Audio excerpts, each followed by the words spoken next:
il faut indiquer le lieu de la sortie, la date de la sortie et les buts de la sortie. Parmi les buts de la sortie, se familiariser avec le milieu naturel et encore appliquer quelques techniques sur terrain, des méthodes écologiques sur terrain. Et surtout, on va faire le recensement des végétaux par la technique des quadrillages. D'accord? Par la technique du quadrillage. Dans une sortie écologique, la première chose à faire, c'est faire une prospection générale du milieu étudié. Et puis, le subdiviser en stations. Étant donné qu'on n'a pas assez de temps, d'accord, on va étudier uniquement une seule station. Donc notre station, c'est celle-là qui se situe devant la salle des professeurs, d'accord. On va appliquer quelques techniques pour étudier un milieu écologique. Le milieu qu'on a ici, c'est un milieu terrestre qui ressemble à une forêt, d'accord. On va appliquer quelques techniques. D'une manière générale, on va faire une prospection générale. Par exemple, savoir de quel type de sol s'agit-il, quelle est la végétation qui est dominante, la strate végétative qui est dominante, la stratification horizontale, qui sont les strates, là où les strates végétatives, calculer les fréquences de certaines espèces végétales pour savoir leur relation avec le milieu, etc. D'accord ? Tout d'abord, il faut se positionner géographiquement. Pour se positionner géographiquement, prenez, s'il vous plaît, la carte topographique. Chaque groupe est là une carte topographique, d'accord? Vous prenez la carte, vous la posez par terre, il doit être sur surface plane. Donc, comme vous voyez, la carte topographique, c'est une répartition spatiale de l'altitude d'une région donnée. La région, voilà, dès que j'ai dit là, notre région, il faut se situer, on va se situer par rapport à la Phare Sidi Bouafi. Vous trouvez ici Phare Sidi Bouafi. Donc notre lycée, il est là. D'accord? Il est là, notre lycée. D'accord? La carte topographique, elle est formée essentiellement par quoi? Vous voyez ici les lignes. Chaque ligne porte un chiffre qui indique son altitude vis-à-vis le niveau 0 qui est le niveau de la mer. Comment on appelle les courbes de niveau. Très bien, qui ce sont des lignes d'égale altitude. L'altitude, il se mesure par rapport au niveau de la mer qui est le niveau 0. D'accord? Il faut identifier le nord et le sud géographique à l'aide de la boussole. Donc posez votre boussole, s'il vous plaît, sur la carte.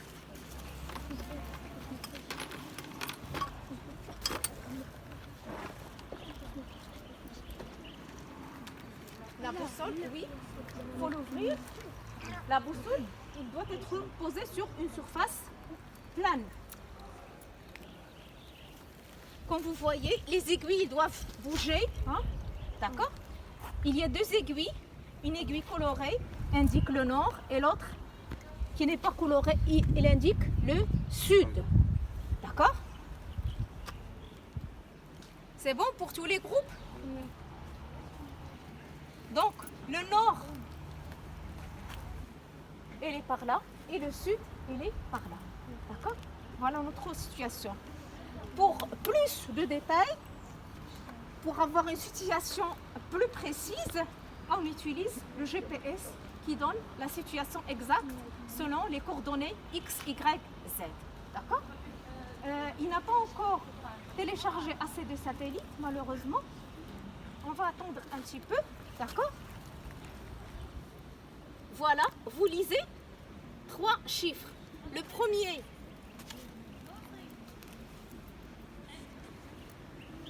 c'est la valeur de l'axe des abscisses X. Je crois 0,5. J'arrive pas à bien lire.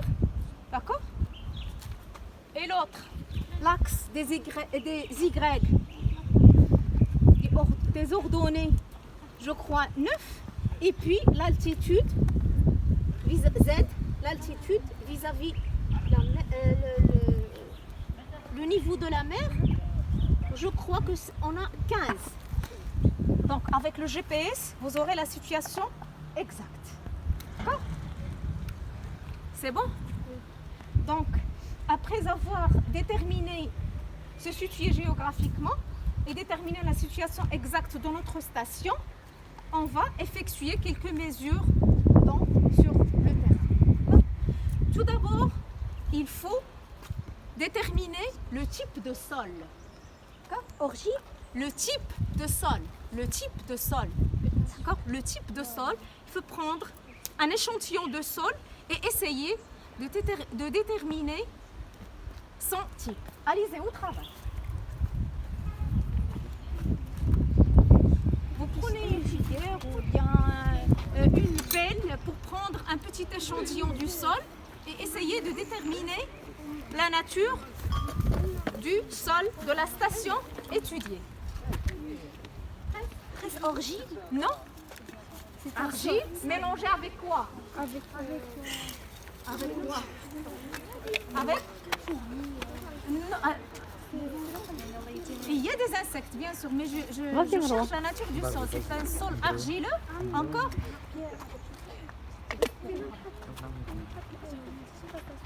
Il y a uniquement l'argile? Non. Quoi encore? Qui peut me donner tout d'abord une définition du sol? Donnez-moi une définition du sol. Le sol, c'est quoi? Il est composé de quoi? Les sels minéraux. Les sels minéraux. Au plus exactement, pour être plus précis.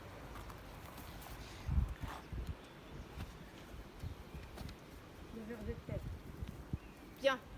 Encore. Les fourmis. Des êtres vivants. C'est-à-dire que le sol, c'est quoi? Milieu de vie. C'est un milieu de vie, très bien. C'est un milieu vivant. Hein? Parce que dans le sol, on trouve des êtres vivants. Hein, des êtres vivants qui vivent dans le sol.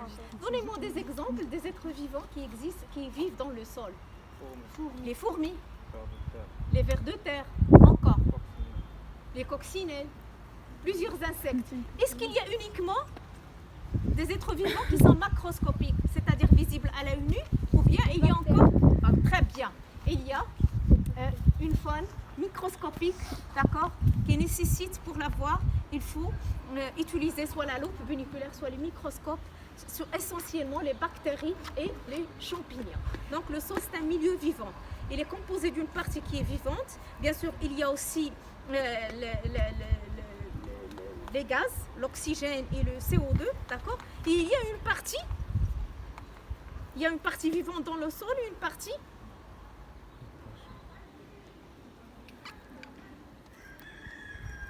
l'argile, le sable, les graines d'argile, les graines de sable, c'est une partie Des plantes. quoi? Des plantes. Les plantes? Non. L'argile, des graines de sable, des graines d'argile, c'est une partie. Comment on peut l'appeler? Comment on l'appelle? Une partie minérale. La partie minérale. D'accord? Donc maintenant, essayez de déterminer la nature du sol, s'il vous plaît. Il y a Besma qui vient de me dire il y a des graines d'argile, mais aussi il y a d'autres graines. Si vous pouvez les identifier, les autres, au travail, vous travaillez. Prenez un petit échantillon de sol et essayez de déterminer, s'il vous plaît, sa nature. Un petit échantillon, vous le prenez comme ça et essayez de déterminer sa nature. Venez là-bas. Là-bas, c'est accessible, c'est plus accessible.